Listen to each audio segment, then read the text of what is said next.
You talk a lot about the Election Integrity Project in the Twitter files, which Stanford and the University of Washington founded to monitor attacks on our elections. And you say some stuff about them that a lot of your critics say is not true, and that affects your credibility.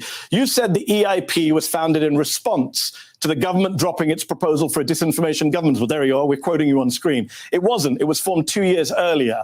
You suggest it was government funded, even though during the 2020 election that you're covering, it wasn't. You say they labeled 22 million tweets as misinformation in the run-up to the 2020 vote. They didn't. They flagged 3,000 election misinformation tweets for labeling, so you were only 21,997,000 off. And you also claim the EIP was, let me finish the question, you can come back in. You also claim the EIP was partnered with the government cybersecurity and infrastructure agency, CISA, to censor Twitter, but you mix up CISA, CISA, a Homeland Security agency, with the Center for Internet Security, the CIS, which is a non-profit. In fact, you added an A to CIS. I think people can see it there in brackets to make that false claim. It's just error after error, Matt, on just this one topic. We know how long that one question was with 5 elements, if not 6 elements. That was a 1:11 question to Matt Taibbi, coming from an intellectually honest Mehdi Hasan of MSNBC, who clearly wants the truth. He wants to understand what are the Twitter files. He's not there for a disingenuous hit piece on Matt Taibbi as a person, as a journalist. He wants the truth. And when you want the truth in discussion, what do? You do what is known as the Gish Gallop technique, which is you bombard your adversary, your interlocutor, with one after another points in rapid succession, so that they get flustered and are not able to answer each one of the elements that you just dropped on them, because Mehdi Hasan, in that 1:11 of a question, dropped no less than 5 individual elements that someone is expected to respond to. It's an amazing thing. Hold on, let's just bring this up real quick, Lack. Gish Gallop, I put out a carvlog on it yesterday. There's so much to this, I have to break it down live in person. For those of you who don't know what the Gish Gallop is, it's a, what's the word? It's an oratory tactic. It's a debate tactic. The Gish Gallop is a rhetorical technique in which a person in a debate attempts to overwhelm their opponent by providing an excessive number of arguments with no regard for the accuracy or strength of those arguments. What we just witnessed there was a Gish Gallop par excellence. I mean, I'll give Mehdi Hasan credit. He did it well. He did it well on an unsuspecting someone who didn't know that they were going to be an adversary, thought that they were going to be colleagues in an interview, the goal of which was going to be to arrive at the truth. Taibbi, I like him. Mehdi Hasan, I say unfortunately, but makes a couple of legitimate points. But Taibbi thought he was there to be interviewed by a colleague. He did not realize he was there to be character assassinated in real time, so that Mehdi Hasan and all the other ignorant people who love the propaganda that watch MSNBC can now say, well, I don't have to look at anything in the Twitter files. There's nothing bad about what happened in the Twitter files because Taibbi made a few mistakes. In the Gish Gallop, by the way, and I want to pull up one of the most insidious elements of what Mehdi Hasan did here. It's the one about CISA. Let's pay attention to what Mehdi Hasan here just said. Let me finish the question. You can come back in. You also claim the EIP... Come back in. Let me finish the question. It's only been 1:11. You also claim that CISA was a partner with the EIP. Listen. He was partnered with the government cybersecurity and infrastructure agency, CISA, to censor Twitter. But you mix up CISA, CISA, a Homeland Security agency, with the Center for Internet Security, the CIS, which is a non-profit. In fact, you added an A to CIS. I think people can see it there in brackets. Do you know what Mehdi Hasan just did right here? He's right in part and wrong in the most material part. He's like, Matt Taibbi, you made a mistake in the quote section here, where you see, according to CIS, and Matt Taibbi put an A because he must have thought it was a typo in the original tweet. To make that false claim. It's just error after error, Matt. Mehdi Hasan here is saying that Matt Taibbi made a mistake claiming that CISA was a partner with the EIP because he accidentally changed CIS to CISA in the quote. What does Mehdi Hasan do here? He leaves the viewer with the impression that CISA was not actually a partner of the EIP when it was. By the EIP's own admissions, CISA was a partner of EIP, but don't take my word for it. Partner EIP. Addressing false claims. I think this is it right here. CISA was a partner of the EIP, but in that tweet, he did, in fact, add an aid to the CIS in the quote. But Hasan, in his intellectual dishonesty here, trying to brush everything under the rug in character assassinating the journalist so that nobody has to deal with the underlying troubling material stuff, suggests or leaves the viewer thinking that CISA was not actually a partner of the EIP. Check this out, people. This is from this is from University of Washington's own website. False impressions. The EIP operated as a government cutout, funneling censorship requests from federal agencies to platform. This impression is built around falsely framing the following facts. The founders of the EIP consulted with the Department of Homeland Security and Infrastructure, CISA, prior to our launch. They did. EIP consulted with the DHS and CISA. What else? CISA was a partner of the EIP. Let me just skip to all of this. These claims are true. So CISA was a partner of the EIP. The Election Integrity Partnership was consulting and conversing with the Department of Homeland Security and the, what was it called? The Cybersecurity Infrastructure.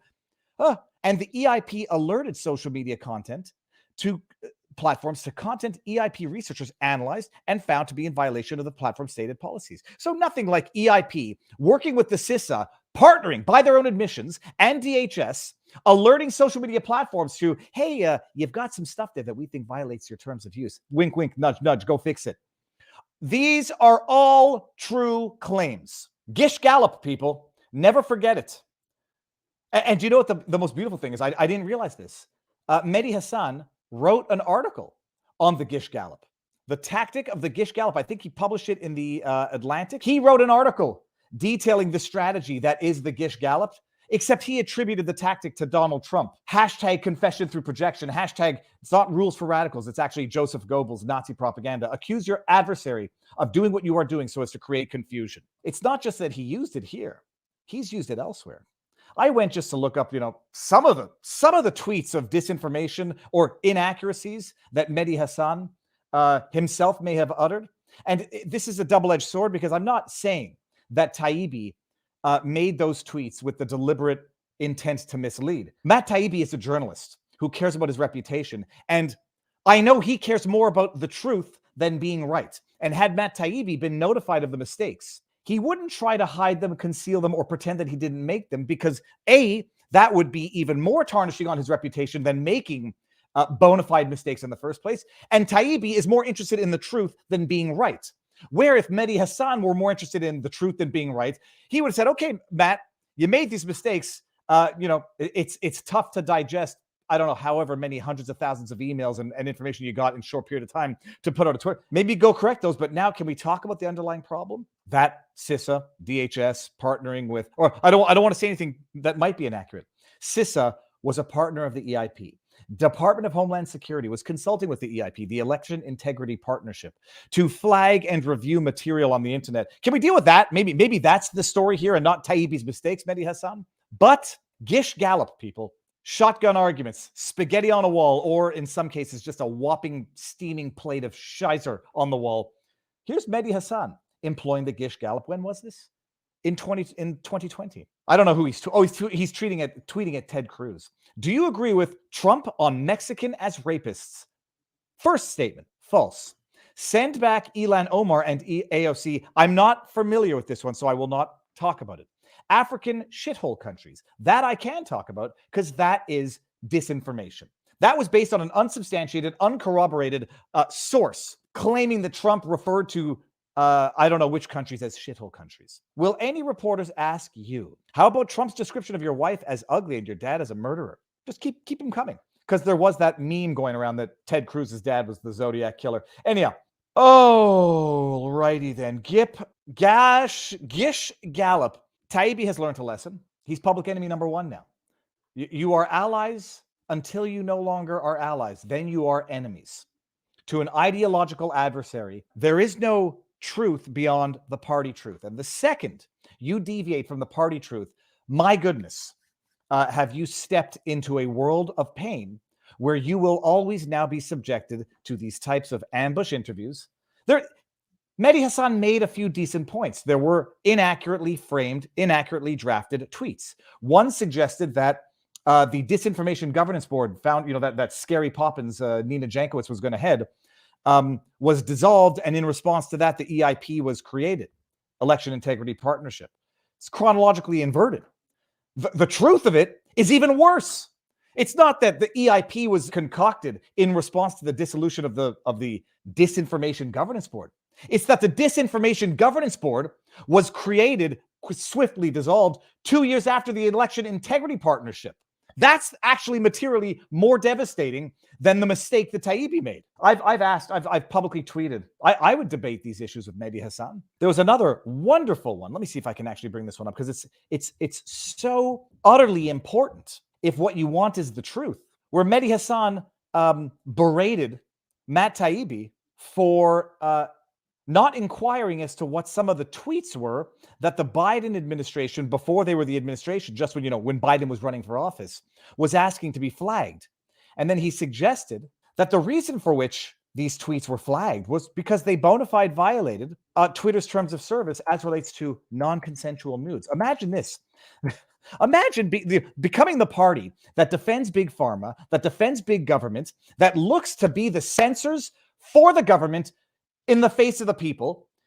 Mehdi Hasan suggested that it was a legitimate takedown request because it was non-consensual nudes. Which went mad viral. Let's just take the very first example you cited in the very first thread, which went mad viral. You wrote, by 2020, requests from connected actors to delete tweets were routine. One executive would write to another, more to review from the Biden team. The reply would come back, handled. Now, that sounds bad, but aside from the fact that the Biden team was not the government at the time, they were seeking to become the government at the time through the suppression of that very story, Mehdi Hasan, the suppression of which actually resulted in that man seeking to suppress that story becoming president. My goodness, it would be, I don't know if it's worse, better, indifferent if he was in power. He did it to gain power. He did it. It worked. And he gained power through intelligence, EIP, social media, suppressing the truth, and effectively, in fact, interfering with elections. But hold on, Matt Taibbi's response? Bad. It turns out that at least 3, maybe 4 of those 5 tweet URLs that you linked to, that they link back to non-consensual nude images of Hunter Biden. Why was it wrong, Matt, for the Biden campaign, not the government at the time, to ask Twitter to enforce its own terms of service against people basically posting revenge porn? Do you understand why people... Do you see, that's the question. Stop, Mehdi, let him answer, but no. People question your credibility on this whole project when you omit such crucial context right from the get-go. Omit such crucial context. First of all, the reason that's important is because the ordinary person can't just call up Twitter and have something taken off Twitter. This is a bad answer. And I like Matt Taibbi. This is just an answer from an individual who is flustered by being taken off guard at a character assassination interview. I think if it's a legitimate request, it should happen quickly, whether you're big or small. It's not because you're some 13-year-old kid whose father is not president or vice president or soon to be president, that there should be second class, or delayed treatment of these very issues. Why would it have been an issue? Let me just get back to Mehdi Hasan's question. I forget it now. Why people question your credibility. Was it wrong, Matt, for the Biden campaign, not the government at the time, to ask Twitter to enforce its own terms of service against people basically posting revenge porn? Do you understand why people question your credibility on this whole project when you omit such crucial context right from the get-go? Pick me, teacher. You know why it's a big deal, Mehdi? Because that wasn't the excuse the Biden administration gave at the time. Had the Biden administration come out at the time and said, these are non-consensual nudes of my son, take him down, I think most people would have said, go ahead. You know why the Biden administration didn't make that excuse at the time? Neither did Twitter. Because if they had to agree, acknowledge that they were non-consensual nudes, it made everything else on that laptop true. It made it true and accurate, confirmed by the very administration that was seeking the suppression of that information so they wouldn't take the hit in the polls. They did not come public and say those are non-consensual nudes. Twitter did not come public and say those are non-consensual nudes. The intelligence community did not come public and say those are non-consensual nudes. They all lied. Intelligence said the computer bore the earmarks or the hallmarks of Russian disinformation. Twitter said it violated their policy on hacked materials. Lie. The Biden administration would never have said that publicly because it would have confirmed the authenticity of the computer and all of the damning information on that computer.